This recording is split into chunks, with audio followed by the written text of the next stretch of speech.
keep this exciting for everyone else. So hello, everyone, and welcome to Real Conversations with Coach Aniekan. This is episode 53. Now, two terrible things we humans constantly do that's leading to a very real and present condition of anxiety, stress, depression, and other very real mental health conditions. It doesn't go away simply because you could be denying it. But today I wanted to kind of discover simple proven steps to stop comparing yourselves to others and losing out in life. And if you must compare yourself, I'll also show you how you can do that in a healthy way. So let's take a quick commercial break and then we'll be back.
Welcome back. Now, let me quickly go over the goal. I was listening to someone earlier on today, and this week, and I was coaching the person, and I said, okay, so before we get started, let's what's the goal? What are we looking? What's the outcome we're looking to get here?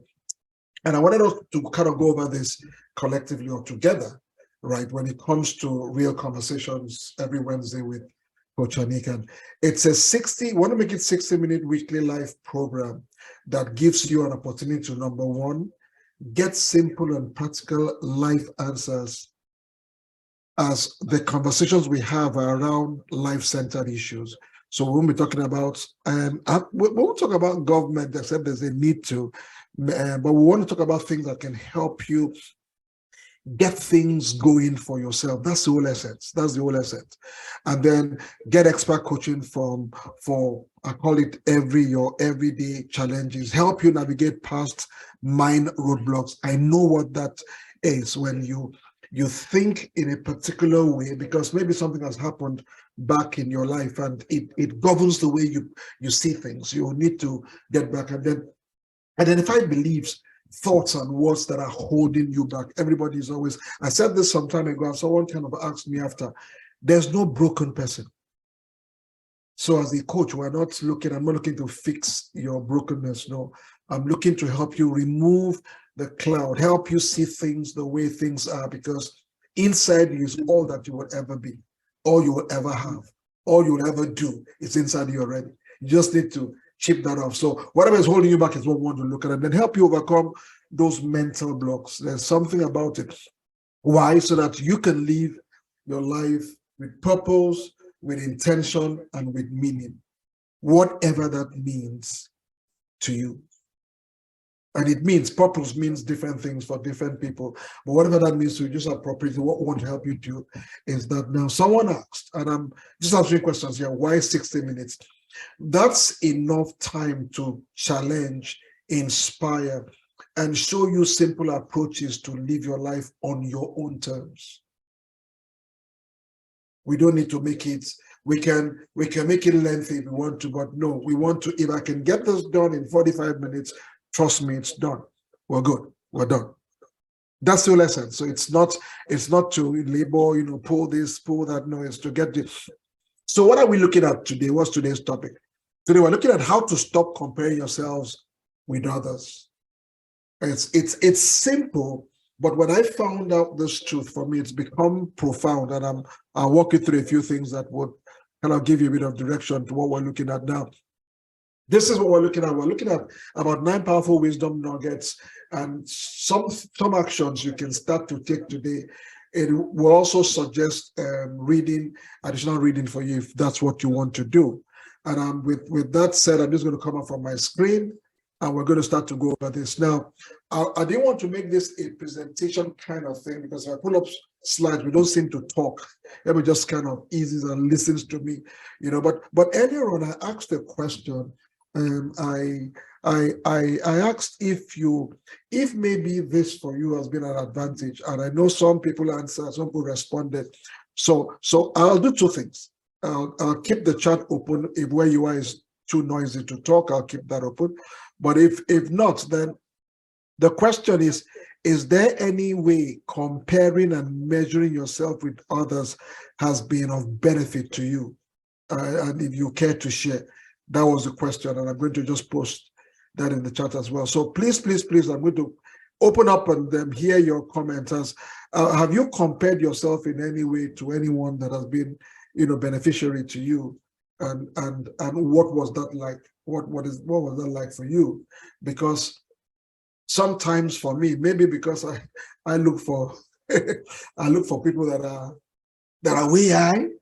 Sometimes it can feel intimidating for you not to keep breast with what's going on. So sometimes for me it's been challenging. So I learned not to wander into it. When I hear people talk about it now, it kind of gets, I was driving through a particular area where I live. There's this area where the houses there are just way out, They're just 1.5, $1.8 million houses, but they're beautiful. So I drove past there one time, and a friend came and said, "Oh, she too was there. She looked at the place, she was inspired."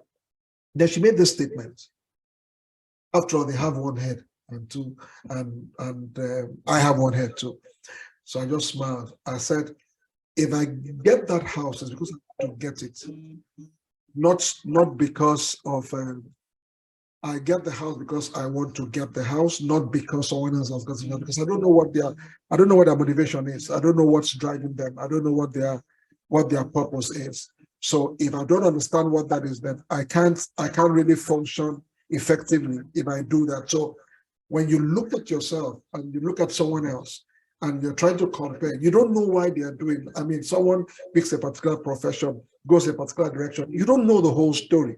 You don't know why they have gone in that direction. So maybe if you find out why, you may not be as eager to jump in as you think. Let me give you some example. That's something that occurred years ago. We had a very good friend. She used to be on the heavy side. She had weight. She was a full-bodied lady.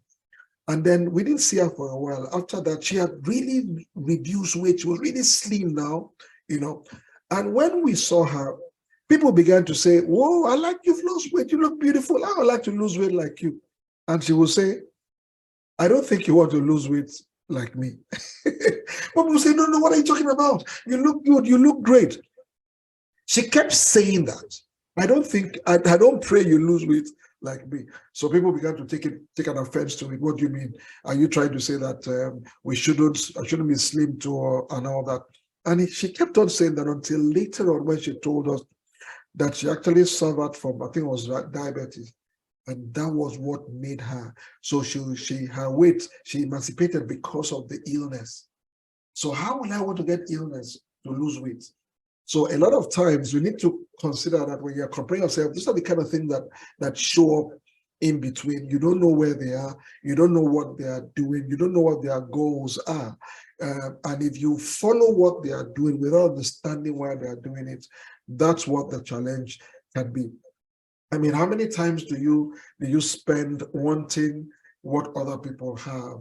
Whenever you scroll through social media, especially feeds, do you feel a little envy and fall into the comparison trap? I used to until I stopped. If you don't rein it in, you may experience regret and longing. You're longing to embrace. You don't want to embrace who you are because you feel sometimes you meet your classmates or your schoolmates and you think, see, they have gone far, they are something, they are doing this, they are doing that. And unconsciously, it takes you back into yourself and you don't do a proper analysis of yourself because you're looking outward. I always say this, when it comes to goal setting, your goals can't be externally driven. They have to be internally driven. They have to be your goal, what you want to do, what you want to become, what you want to have. So that even if nobody else on earth has it, it still makes no difference. You still want to get it. And it's critical that you understand that so that's why you have to stop this game of comparison. And I want to show you a few things that you can put in place. Now, secondly, humans, as human beings, we are socially interdependent beings. That's just how we are. It means that what we believe is possible and what we lack or what we want is proportional to the people that are around us.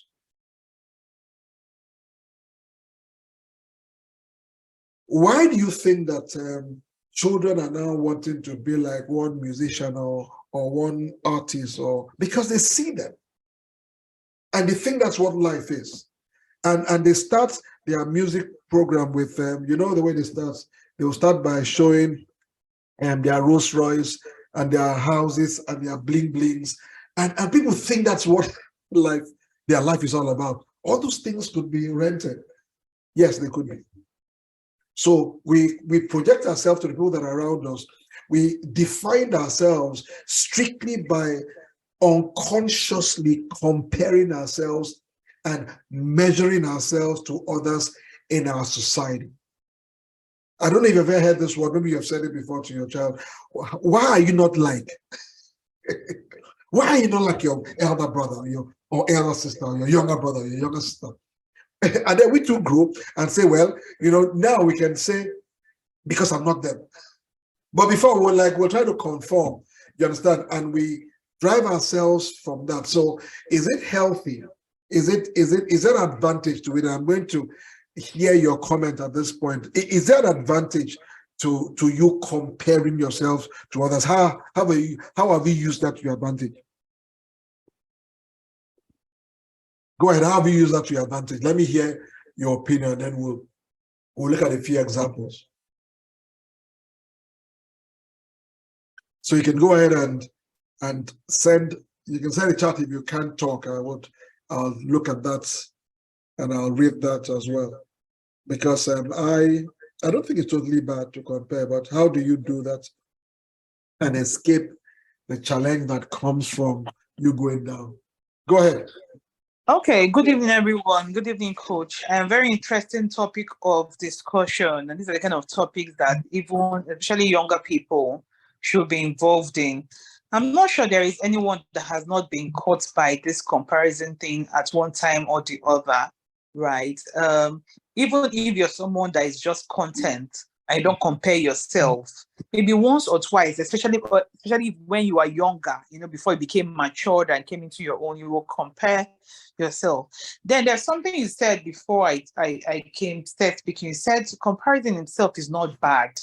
And I think that is where I want to hinge on.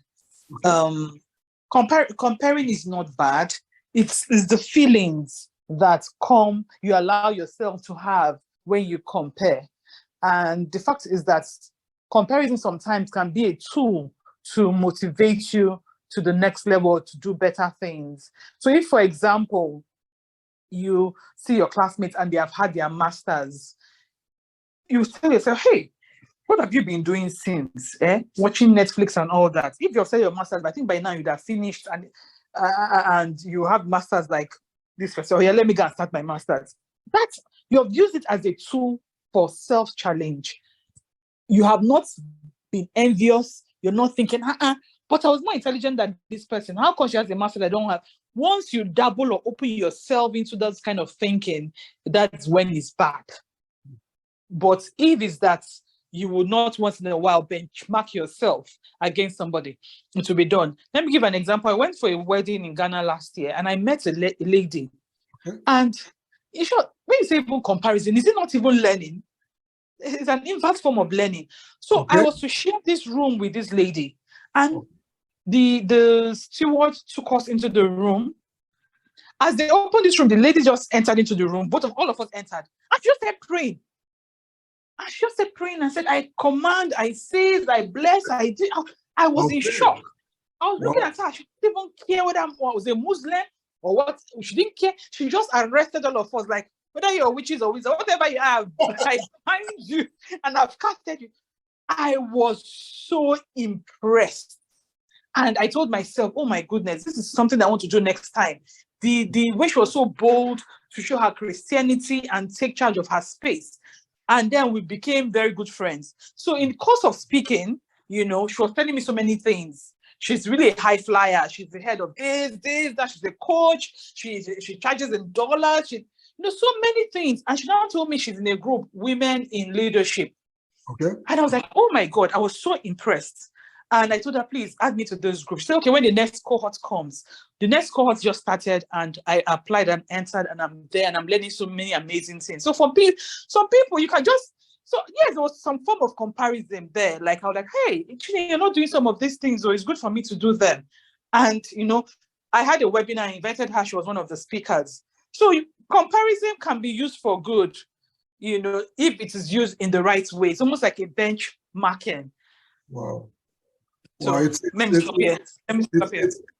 interesting you said that, because I like the fact that we can use it. And that's the thing with a lot of tools, a lot of things that are at our disposal. We can use it to our advantage. We can also use it to our disadvantage as well.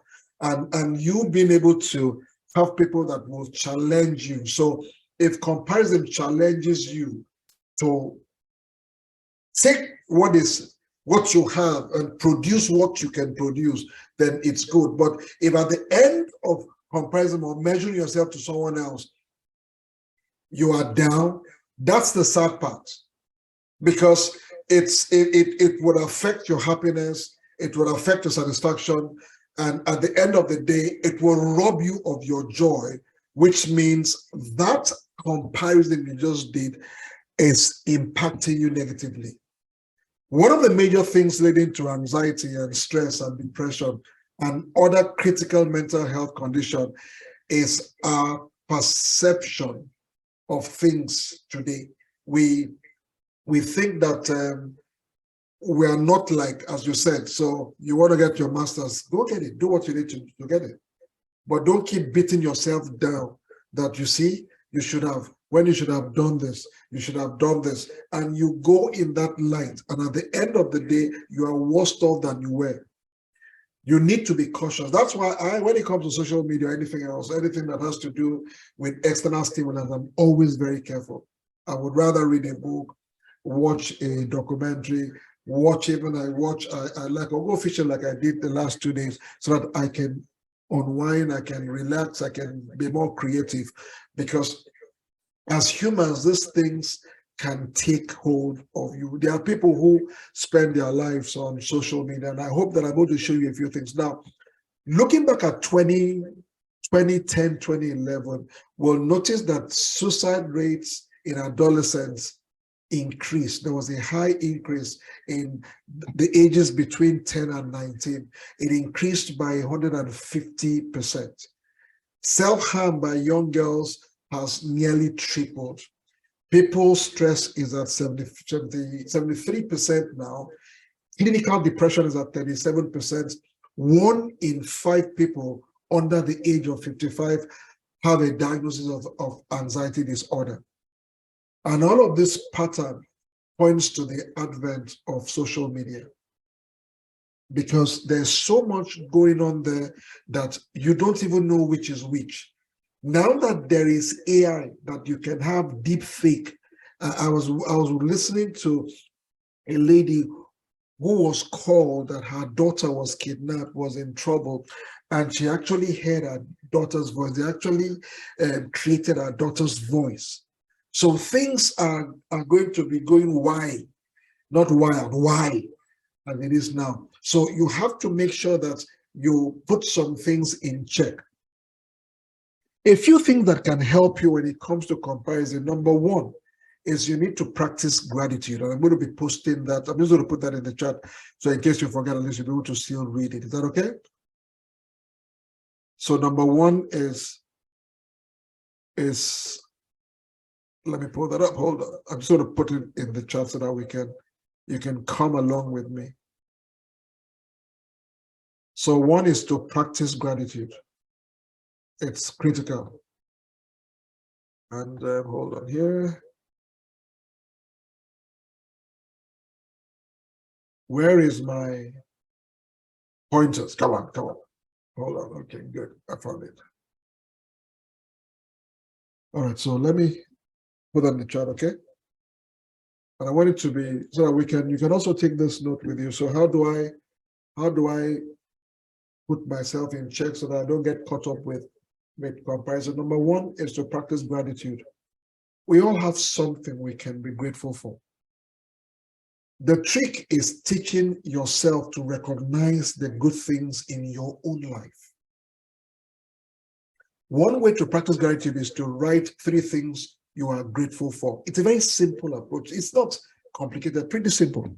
Number one, think about it. What's one thing that you can be grateful for? Second thing, 4 things I'm grateful for. That's what you want to look at fundamentally. Make sense? It's simple. Because we're always looking at the cup is half empty. We don't look at the cup as half full. So let's do that. Write what the thing that you're grateful for, put that up, make sure that you have that grade for you. Make sense? And then I'll show you a few other things.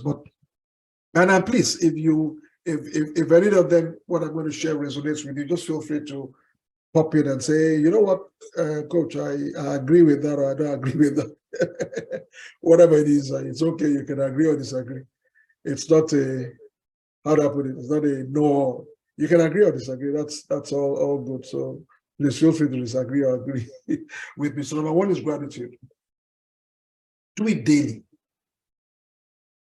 Have a journal where you write the things that you are grateful for. So if tomorrow they say, okay, let's give God thanks for what he's done. You're not saying, I thank God for waking up this morning. That's okay. I thank God for life. I thank God for my spouse. I thank God for my children. I thank God for the government. What about them are you thankful for?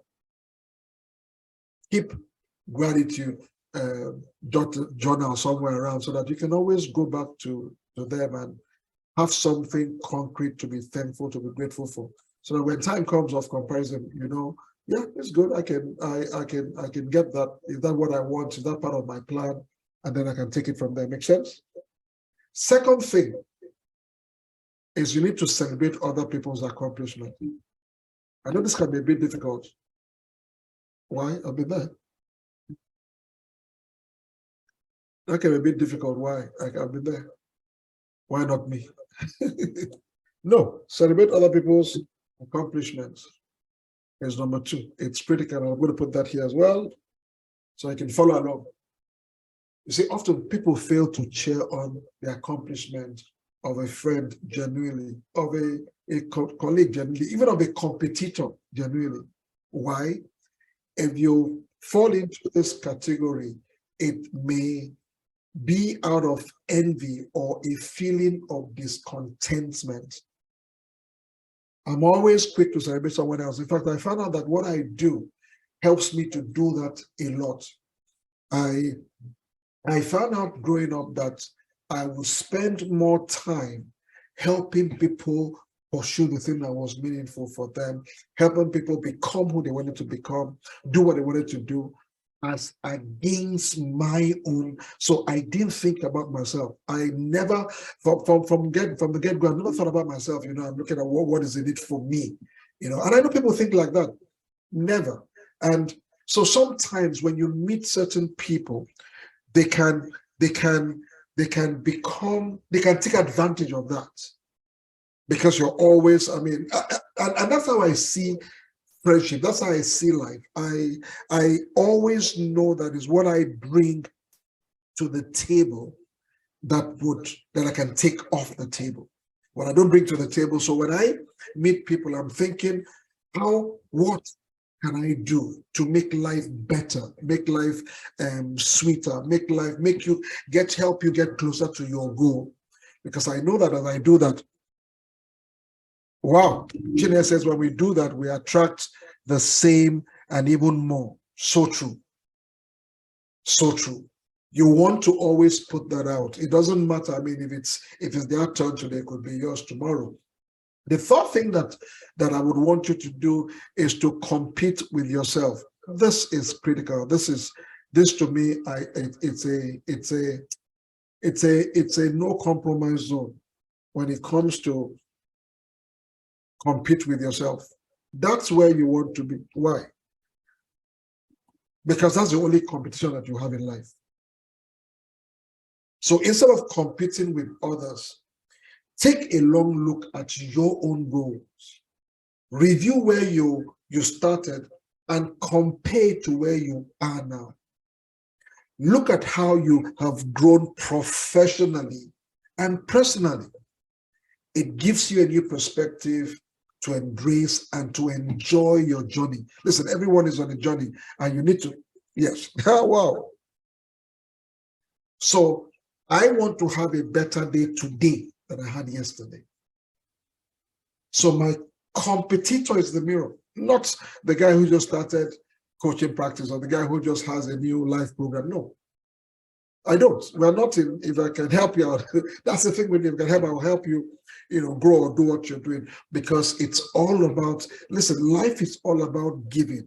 I learned that long time ago that, listen, we don't live by what we get. We live by what we give. So if what you are giving doesn't exceed what you're receiving, what you're getting, then you would always be trying to. And after a while, what I realize people do when they do that they start to use, because next closest thing.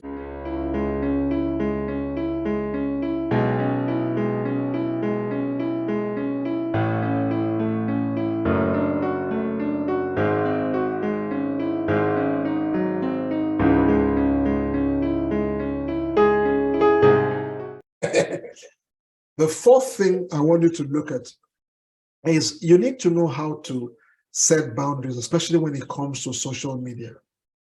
I have, and I tell you this honestly, I found myself sometimes I'll get caught up in, there's this particular, what's it called? YouTube now has it. I know Facebook has it as well, where you can watch some videos, like some skits, and they just keep continuing. They just keep going on and on and on and on and on and on. They would show one after that the other, and you can sit. Trust me, you can sit down there for the next 2 hours, just one after the other, one after the other, one after the other. And because you don't have a time for whatever you want to do, except you now remember, oh, I need to do something. And then that's when you now dash out to go and do it. So you need to set boundaries. Checking social media too much might affect you, even your mental state. So instead of getting sucked into it, what I rather want you to do is to instead of getting sucked into it and just scrolling, put a timer to it, put it down to it, and tell yourself, no, I would look at this either at this time for this period of time, and once I'm done, that's it. I cut that. I do something else, and it's critical that I do that consistently. So not just once, not just when you want it, but you do it consistently. Don't let it rule you, because he has a tendency to do that. It does that very well. Social media has a way of ruling what we do, try to take a hold of us, and it can really, really affect us in a negative way. So that's it. And listen, it's not, except you don't have a phone. You don't have a phone, then yes, you are exempted. But you have a phone that has ability to go on social media, trust me, if you have not fallen into it, you will. So that means I would suggest that have you ever done this before? You had a fast from social media. Get a screen. You just took that word out of my mouth. Temitoka says, get a screen-free day. All right, so that leads us to the fifth point. It's fast from social media. Being content with your life is challenging. So just living alone is challenging if you continually compare yourself to somebody else or what's going on social media. So if you set limits and it's not working for you, it may just be the fact that you need to fast completely from it. Just take time away from social media. As Temitoka said, get a screen-free day. But I wonder how you want to do that, because most of the things that we do are on our phone. So when you say get a screen-free day, well, that means that if you want to say, like, read the Bible, for instance, my Bible app is on my phone. So except I go and get a physical Bible and decide to read, or just stay off screen. That means you either have to leave your devices in another room and just go into another room and just sit down there and reminisce. And there's nothing wrong with writing. I heard that when you write a thought, it's really, really impactful. I said I cannot do screen reading. That's what I'm trying to understand, because I know that most of us, everything that we do is on the screen. Our Bible's on the screen, our programs on the screen, whatever, all the things that we're doing is on the screen. But if it's possible to do, I think that if we begin to look for how to do it, the idea might come on how to do it. Because, for instance, I have found how to, where I keep now, except someone calls me and except it's an emergency, usually, I can decide to take a morning off. Maybe you might be able to do a morning off. That means when you wake up, from the time you wake up in the morning till maybe about 12 noon, you just don't go to the screen. You just stay on the screen. And that's what your journal will do well for you. You still would be able to put your thoughts down, get things done. Now, there are days that are work days. You just need to know what days. There are days that are work days. Those days are no compromise. You must be doing something. So yes, those kind of days, just like if you're a doctor and you're on call, you can't have a screen-free day because you're on call. But there are times when you can down that and just take time. So even if you can't do a whole day, you can do a whole morning. You can do a whole afternoon. So look at your schedule and how things are. Because just like we said about comparing yourself, being a benchmark, some of us actually make money from the screen. Now, if I'm asking you to drop your screen doing that, that's not the idea here. The idea is not for you to drop your business, drop what you're doing. No, it's just those down times when we sit on screen and play game or watch some skit on and on and on and on. We can turn those times into more productive time. So if your screen time is adding value and money to you, like for instance, all my training yesterday, 2 days ago, Monday, and Monday usually is my training day. So I was in this program, and I was out from one to the other. It went on the road a bit, came back, went to another one. So usually I do that on the screen. So what you do on the screen is what the critical thing is. If what you do on the screen is paying you, putting money in your bank account, elevating your person, building you up in your personal development, yes, then it's good. But if all it's doing is just entertaining you, or putting you down into this comparison, then shut it down and do that. Now, the sixth thing I want us to look at, hopefully we can get to cover all of this before we get, but as I said, it's not, we're not, if you, I see the charts, so I'm loving the charts as well, is to do what Chinaya had mentioned earlier on. You can use comparison as a motivator. But when she said that, I was like, oh yeah, you saw my notes, huh? You can use comparison as a motivator. A little comparison can motivate you to make changes in your life. I mean, if someone is doing something, well, I especially now, can I tell you what I noticed? I don't know if this is also your story as well. Most times when you look across to someone and you look at yourself and you say, this is what I've always saw myself doing. I would ask, Aniekan, but you wanted to do that. Why didn't you do it? Aniekan, you wanted to have that. Why didn't you have it? Aniekan, you wanted to be that. Why did you become that? And then when that comes to me, I would now start asking that question, what happened?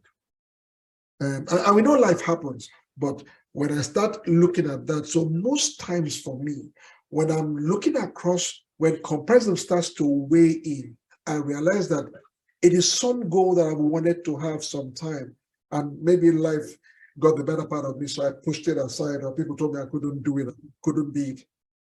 So it kind of brings back that memory and say, hey, Aniekan, you know, that's something that you had always wanted to do, or look at it, and then it becomes a motivator for you to be able to use that to kind of kickstart yourself. So use the examples as inspirations and see how you can either replicate those actions. But as I said, don't get caught up with the people's results. Find out what's the why behind it. Why did they do this? What were the things that they did? What steps did they take? Because if you get caught up with the results, you can get locked down, and you may not be realistic in the way that you're approaching it. And that leads to you understanding what your triggers are. We all have triggers, and our triggers differ one person to the other. You have to learn what your triggers are. So what are your triggers? What are the things that trigger that action? Because if you don't know that, then you would always be behind. When something triggers you, it leads you to certain emotions. Let me give an example.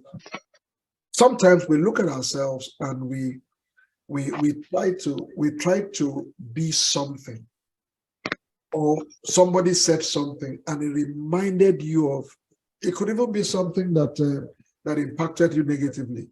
And then all of a sudden, what you end up doing is that it gets you down. It triggers off something else, some other emotion in you, and then it could lead you to sadness or cynicism, for instance. So learn what your own triggers are. Learn the environment that triggers certain things for you. I like that. Always listen to yourself. Yes. Because some things trigger you. I have a dear friend who she likes to go into this stoop a lot of time because of the experiences that she had unconsciously governs her perception. So unconsciously, when she wants to do something, she allows that same experience to color the way she sees this new thing. And I'm always, hey, listen, you need to look at that. You need to come along that. You need to understand that yesterday is in the tomb. Yesterday is past. I know we're talking about that on Sunday. Today is a brand new day. Even tomorrow, you don't have yet locked in, but today is a brand new day, and you need to look at yourself. So you need to hold your plan for the next step, for the next day, for the next move, based on what is happening today. Don't let your past is supposed to be something that would encourage you. Don't let it discourage you. Don't let it limit your goals, limit your pursuit, limit the things you're reaching out for. Because for some, it's social media that is driving them. It's like a diving down rabbit hole on the internet. It never finishes. As I said, you're from one to the other. And every time it triggers an emotion, you need to take notes. Listen to your body. Some things I don't watch. I don't watch people molesting children. I don't watch it. I don't watch it. I stay away from it in any way. When it comes to, I deliberately don't watch it. And I tell people, if you send that to me, you could be at my crossroads. So you don't want that. So there's certain things that I don't watch because of what they trigger. I don't watch all this, they call it light skin oppressing blacks. That's why I don't watch things like that. I don't watch things that don't challenge me to be the best of me. Someone is oppressing me. They oppressed your father. I remember when the Ukraine war started and Russia began to bombard Ukraine. Every time I listened to it, I was upset. I was like, "What's happening?" I was upset, and I said, "No, this is not bringing out the best in me. What am I upset about?" I was upset because what I like it or not, there were good people in both sides. And once you start to let anger rule you, it mars your reasoning, and you don't want that. So anything that you notice it's a trigger for you, it's toxic for you. It could be relationship. Learning what triggers you will help you learn how to engage or when to avoid people, places, or activities that would take you back into a place that will not help you. So it's on you to learn to understand that, to understand, wow, I like that. What angers you controls you. That's so true. That's so true. What angers you controls you. I remember when my 5-year-old daughter would get me uptight, and I'm like, "What are you doing that for?" And I'm like, "Are you saying that this 5-year-old is controlling?" So that's a good one. Thank you, Dr. That's a good one. What angers you truly controls you. So sometimes you want to look at things that anger you. If the anger causes you to produce and say, "Okay, you know what, I'm just angry with the way children are being treated, and you want to do something," yeah, go ahead. That's good. I'm angry with the way government is running. I want to get a program where I can help people. That's great. I'm angry with the way young ladies are coming up now, and they have no direction, they have no mentor, they have no one to encourage them. I'm talking to one of my daughters. I was asking her, what are the things that you like doing? Because a lot of times I think we're just pushing them, go to school, get a good grade. We don't find out what is it that you like doing. And once you can identify, how many daughters do you have? I have 2 daughters. Thank you for asking. I have 2 daughters, and I have one adopted, one biological. So they're all my daughters. There are many more I'm sure I have. I don't know them yet. But that's how it is. Asking her, what are the things that you like doing? You need to, and then she sent me a list of the things she likes doing. She likes singing, she likes watching programs, especially. She likes soccer as well. She likes writing, nothing in particular. She likes cooking, she likes listening, so when you begin to identify the things that you like doing, it can help you a lot in terms of choosing the thing that you would eventually enjoy doing, and something that would end up being your own ticket, your own your own, I don't know, your own diamond or your own gold at the end of the day, your own gift that keeps on giving and that will bring you into where you want to be. The next thing I want us to look at is you need to acknowledge where you are. I can overemphasize this. Sometimes we try to be where someone else is, not understanding where they have been. We try to get into someone else's shoes without understanding what they have gone through to get to where they are. So you need to acknowledge, where am I in my own life's journey? Where am I? Because you see, it will be helpful to stop and admit where you are and how you are doing, and say to yourself, this is where I am. And once you are at peace with where you are in a position to change things. You can make the necessary changes to achieve your desired life instead of getting stuck, envy, lying, and try to be someone else that you are not. So acknowledge where you are. This is where I am, this is where I am, and it's okay. It's okay to be where you are. That's all right. And then now that I know where I am, where is it that I'm going to? How do I want to get there? Who can help me get there? What can I give? What can I do? Because I'm always looking at that's it with me. Recently, I wanted to do a huge project, and I kept asking, I just kept asking, I'm like, Lord, what do I give? I want to, because I know that's how it's always been for me. Everything about me has always been a seed before something happens. Everything about me has always been a seed. From my migration to Jamaica, from my migration from Jamaica to Canada, everything has always been my first job here, has always been a seed. So I have understood the power of seed, and that's why I come to understand that, trust me, your seed is the only thing you have that you can control. If you know where you are and you're controlling what it is that you're giving to others, you're being a part of, you're giving to others, trust me. I know we hear the word giving, and the next thing we think is, oh, he's going to ask for money and all that. It's a pity that we have relegated giving to just money. Listen, you are a bundle of seed, and you can give every time, everywhere that you want to. You can. Why is it good to think like that? Because you are rewarded by the seeds that you sow. You're rewarded. We see, when I found this out, and then coupled with the kind of things that I do, I've learned that I will not be mediocre for a second. Listen, you can't pay me enough to be mediocre. You can't. You can't pay me enough to think, let's just do something shabby. Someone recently called me she wanted me to speak in one of their programs as a keynote speaker on governance. And then when we got talking, I said, okay, for what they are paying me, I'm giving them 10 times above what they are paying me. Someone said, okay, so, but why do you do that? Why do you give that? I said, because I'm not giving because of you. I want to determine what comes to me. So I have to look beyond you.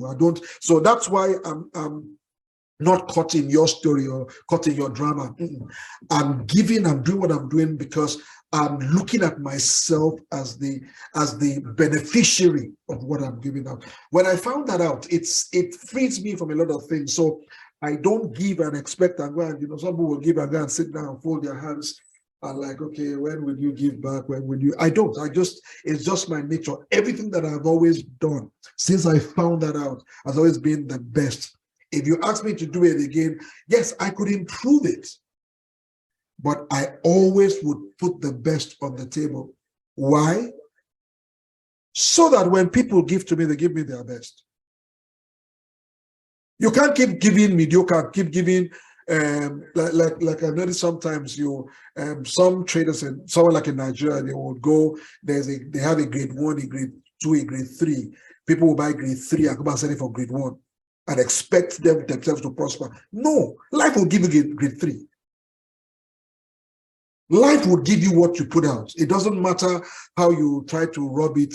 If you give out the best that comes from you, that's what you will get. That's what will come back to you. If you keep giving out scrap and leftover time, leftover this, trust me, it's what you'll get. So you are giving because of what you're looking to. For instance, I learned this some time ago, and I'll see if we can wrap up the 9th point here, which is to focus on your strength. But someone said to me some time ago, he said, when you have it in your heart to do something for someone, how soon do you do it? I do it immediately. You say, why? Because if something is in your heart to do for me, I want you to do it immediately.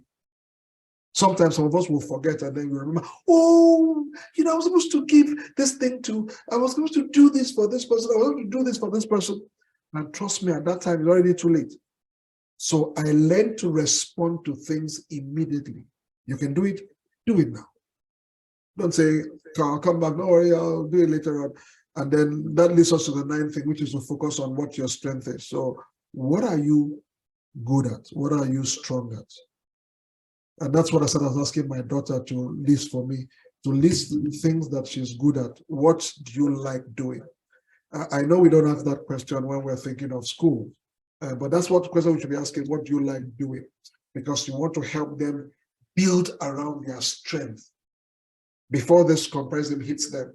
Something Chinese said earlier and said, when we're younger, before we got matured, we always compare ourselves. I don't have, my friend has a shoe, my friend has a white sneakers. That you must get a white sneakers, daddy or mommy. And then we run into that fancy. One issue when it comes to focusing on your strength is that when you compare yourself, you most times will overlook the strength and the good qualities that you have. So what you want to do is take some time, list out your strengths, write them down, give yourself references. So whatever it is that whenever you get stuck in this comparison game, you just pull out your list and say, okay, what is it that I'm good at? What do I do very well? I know how to sing. Some of you know how to sing. Sing. You say, but you don't understand, Coach Aniekan, nobody will buy my album. And then sing to yourself. You don't have to. It's not all singers that have an album. No, you don't. But sing. I like to dance. Dance.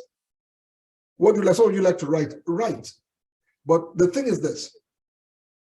You must make sure that what you are doing is bringing you the kind of satisfaction and delight that you want. It's critical. I can't say that strong enough. You need to look at your life, where you're going to, and you need to begin to do things deliberately in that direction. It doesn't matter who thinks you should or who thinks you should not. You need to do that. Okay. Now, let me give you three fast action steps that you can take. And I'll just post them so you can copy them and start to, I want you to start to put this into use ASAP. How about that? Put it to use immediately so that you can start to get results.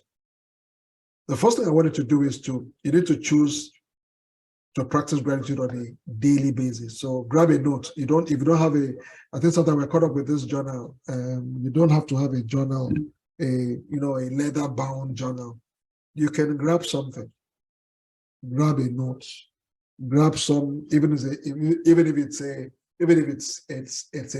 regular notebook, the kind that we used back in high school. Grab it.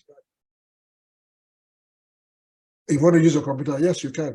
Write down 3 things. Make it a daily practice. I must write down 3 things. 3 things that I'm grateful for. Make this a daily goal. If you make it a daily goal, it's going to wrap up to a weekly. Make it a weekly, you don't wrap up to monthly, and then it takes you to I call it la. Because so when you find yourself under the weather, which you will, you can just pull up that journal and say, let me take a look at it and think, what am I really grateful for? And it will encourage you. The second thing is to purge yourself of people and businesses you follow on social media or email or wherever. Choose those that offer valuable insight that help you achieve your goals and eliminate and elevate your rest. And the rest, do without them. Just do without them. And then the third thing I wanted to look at is that if you take 15 minutes to sit down quietly, it can be challenging in a busy world like ours. Take 15 minutes to sit down quietly. You can do 10 minutes, please do it. I sometimes do this for like 30 minutes. Just sit down quietly. Sometimes when I wake up, I don't just jump out of bed. I sit down and I do a lot of reminiscence. What's today? What's one thing that was la for me yesterday? What am I grateful for? And I like to be specific. Most times it's always been something new every day. So take 15 minutes, sit down quietly and focus on your strength. Then write them down. Review them regularly. 15 minutes. Focus on what is going on right in your life. Write them down. Review them. Focus on things that are working well for you. Write them down. Review them. Focus on the things that you're looking to accomplish. Just three. Just three. Don't make it too complicated. Look at them. Write them down. These things are simple. They are easy. They're easy to do, but they're also easy not to do. And just because you have heard it doesn't mean that you are doing it. You have to literally do an inventory and check, am I doing this? How am I doing this? Have I stopped doing this? If you have, pick it back up again. Now, I now have 2 more minutes. I'm just going to wrap up here what we've looked at. So in a nutshell, we've looked at 9 simple things you can put into it. I call them into practice that would help you get off the ground now. Number 1, we said practice gratitude. Number 2, celebrate others' accomplishment. Number 3, compete with yourself, not others. Number 4, we said set boundaries for viewing social media. Number 5 was to take a break from the screen. If you can't do it in the day, do it in the morning, but have a time when you can stay on the screen. If you are making money from the screen, I won't say to stay off from the screen.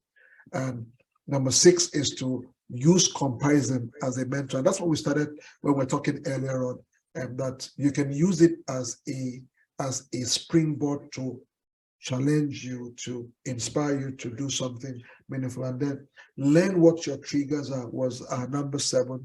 Number 8 was to acknowledge where you are. And then the last one was to focus on what your strength is. So look at what your strengths are. What are your own strengths? Note them. I know that your weaknesses are also there, but note your strength. Leave your weaknesses. I learned something that the Chinese do. They zero down on their strength and they just elevate it until it is high.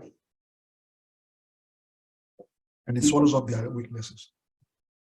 We zero down something on our weaknesses until it becomes too high. And of a sudden, it's our strength. No. Zero your strength and elevate it. And it becomes a go-to for you. Now, I'm going to say this in wrapping. I know we are on the hour to stop. This is a 60-minute program. I want to keep it like that. We don't want to take anything above that.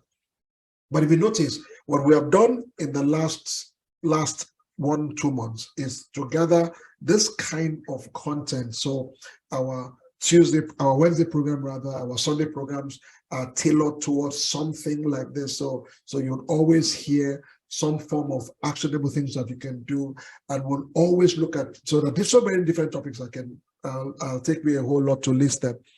For example, maybe I should pull this up on this Sunday.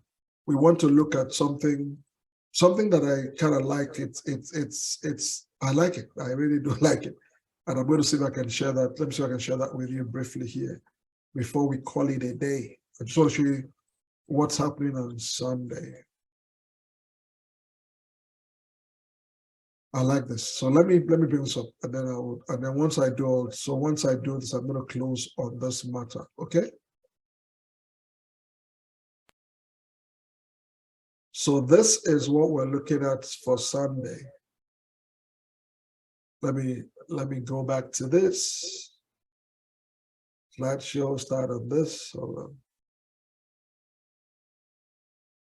Our topic is how to live your life more strategically.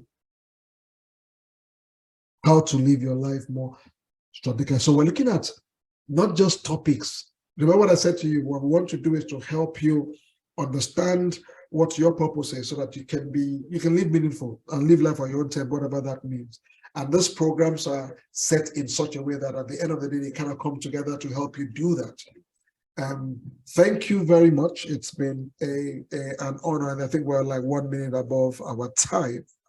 But thank you for tuning in, and I look forward to seeing you same time next week. Have yourself a wonderful week, and bye-bye.